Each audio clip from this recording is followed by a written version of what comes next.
Hello everyone, welcome to this video. In this video we shall be discussing about next question on abstract algebra. So here the question tell us that what we need to find the number of elements which are present in the conjugacy class of this 3 cycle 2, 3 and 4. That means 2 is going to 3, 3 is going to 4 and 4 is going to 2 here in this case, right? And it is a 3 cycle which is present in the symmetric group S6. Now you know in S6 we have in total how many elements? We have in total 6 elements. So writing a 3 cycle means 1 is going to 1 only, 2 is going to 3, 3 is going to 4, 4 is going to 2, right? What about 5? 5 is going to 5 only, 6 is going to 6 only. Why? Because writing cycles we may omit the 1 cycles like this. So all the elements which have not been mentioned here are mapping to themselves only, so that is why we omit them. We omit all the 1 cycles here. So in order to know what is the number of elements in the conjugacy class, we need to have a formula for it. For the formula, this is the formula. Here n represents the total number of elements present here, which is 6 in our present case, and then we multiply all the terms like this, where r is the if we have 3 cycles, so r is 3, so r represents, r is in cycle order, right?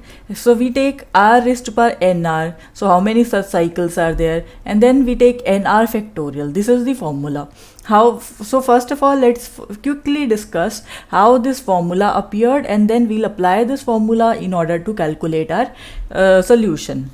So the formula is there with us whenever for some symmetric group Sn, because we know we have n such elements present in the symmetric group. So we have n factorial choices if we wanted to arrange them into n places, right? So this is according to permutation of these n elements. This is n factorial.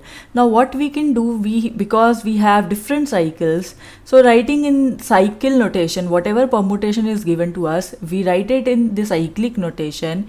Then for each r cycle, if we suppose that the length of cycle is r, so for each r cycle, what we do, we divide by r.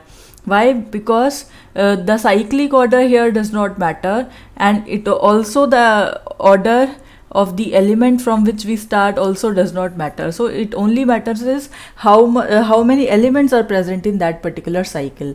So what we do, we divide by that particular r, right? And then if we have if we have nr number of cycles which are having length r, then what we do, we also divide by nr factorial, because they could arrange themselves in nr factorial ways.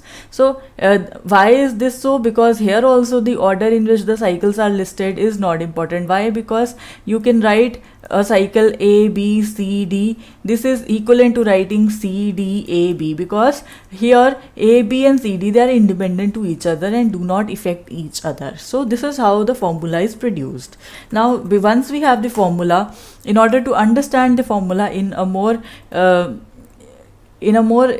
easier way, let me give you some examples. So let's move forward for some examples here. Suppose we are having the symmetric group having order 5, right? It would have 5 such elements. So if we are given this cycle which contains 1 2 cycle and 1 3 cycle, for this the formula would become n factorial, which is 5 in this case. So 5 factorial divided by, now we have 1 2 cycle.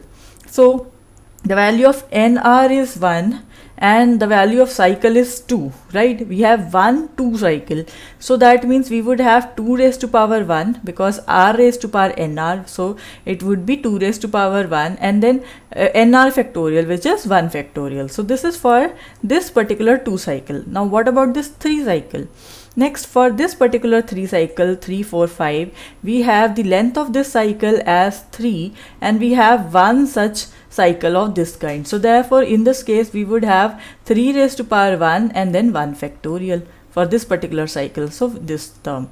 So therefore when you calculate this, these many elements would be present in the conjugacy class of this cycle in S5, right? Moreover, if you see another example here, suppose now we are taking the symmetric group of S7. So that means it would have in S7, you know, we have 7 such elements, 1 2 3 4 5 6 and 7, right? So now we are given this cycle, so that means we are given two cycles, two transpositions are given to us, and in total we have 7 elements. So if you notice that the element 5 6 and 7, they are not been mentioned over here in this particular cycle.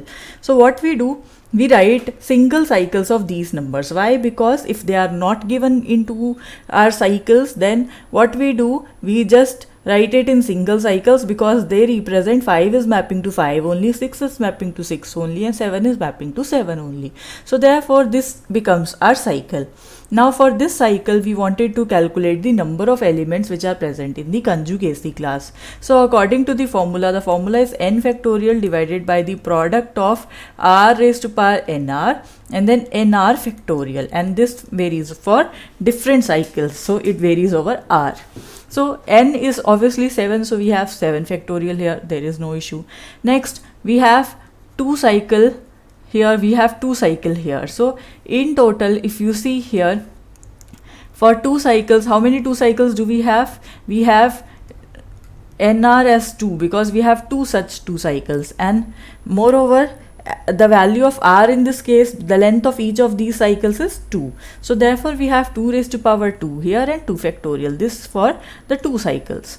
Now how many 1 cycles are there? For the 1 cycles, we have 3 such 1 cycles, right? So nr is equal to 3 in this case, and r is equal to the length of each of these cycles is 1. So we have 1 raised to power 3 and 3 factorial for this thing. When you solve this one, you would have the number of elements which are present in the conjugacy class. Now having understood this thing, let's come back to our question. In our question, we have a cycle of such kind, right? For this particular cycle, we wanted to calculate the number of elements which are present in the conjugacy class. For that, let's move forward, because you can write this cycle in this form, and in S6, because you know there are 6 elements, so we have 6 factorial here according to the formula, and we have 1 3 cycle. So r here is 3, because we are talking about 3 cycle, and how many such 3 cycles are there? There is only 1 3 cycle of such kind. So we would have 3 raised to power 1 and 1 factorial for this thing.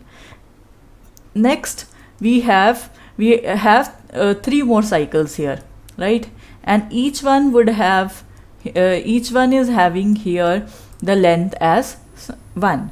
So r is equal to 1, because we are talking about 1 cycles now, and how many such 1 cycles are there? There are 3 in total. So therefore it would be 1 raised to power 3 and 3 factorial according to the formula. So when you solve this, you would have the answer as 40 elements. So in total there are 40 elements which are present in the conjugacy class of this particular cycle in the symmetric group S6. So option B here is the correct option. So I hope you understood this question well. Well, that is it for this video. Thank you for watching.